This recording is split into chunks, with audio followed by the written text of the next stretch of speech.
आज हम जानेंगे जैन आगम शास्त्र व्याख्या प्रज्ञप्ति के आधार पर जब कर्म के परमाणु पूरे लोक में फैले हुए हैं तो क्या वे कर्म मुक्त या सिद्ध आत्मा को भी थोड़ा बहुत प्रभावित करते हैं। कैसे होता है संबंध आखिर कर्म का न दिखने वाली या अरूपी आत्मा पर। क्या कहते हैं भगवान महावीर अपने साक्षात ज्ञान से इस विषय पर ये आज हम जानेंगे इस वीडियो में।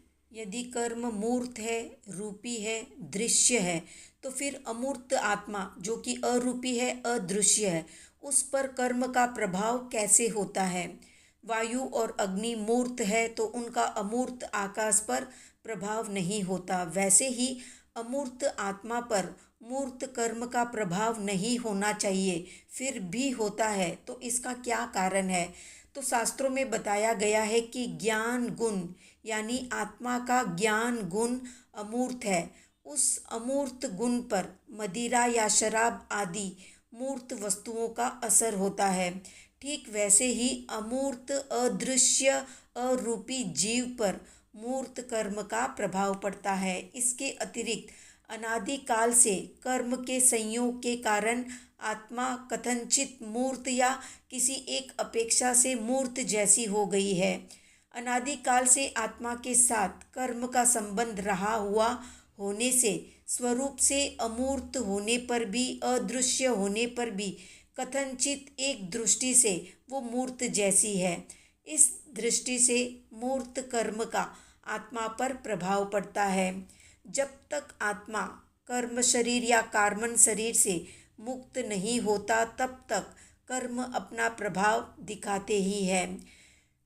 आत्मा और कर्म का संबंध क्षीर नीरवत है या फिर अग्नि लोह पिंड के समान है। एक प्रश्न और उठता है कि कर्म अगर जड़ है, वे चेतन को प्रभावित करते हैं, तो फिर मुक्त अवस्था में भी वे आत्मा को प्रभावित करते होंगे। फिर मुक्ति का अर्थ क्या रह जाता है। यदि वे एक दूसरे को प्रभावित नहीं करते हैं तो फिर बंध की प्रक्रिया कैसे होगी। इस प्रश्न का जवाब देते हुए शास्त्रों में बताया गया है कि सोना कीचड़ में रहता है तो भी उस पर जंग नहीं लगता, जबकि लोहे पर जंग आ जाता है। इसी तरह शुद्ध आत्मा कर्म परमाणुओं के बीच में रहकर भी वो विकारी नहीं बनता।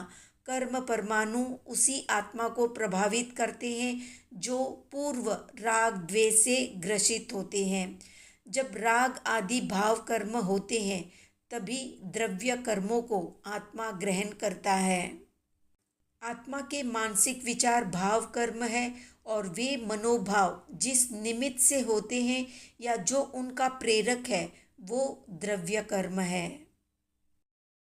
भाव कर्म के कारण ही द्रव्य कर्म का आश्रय होता है और वही द्रव्य कर्म समय आने पर भाव कर्म का कारण बन जाता है। इस प्रकार का कर्म प्रवाह सतत चलता रहता है।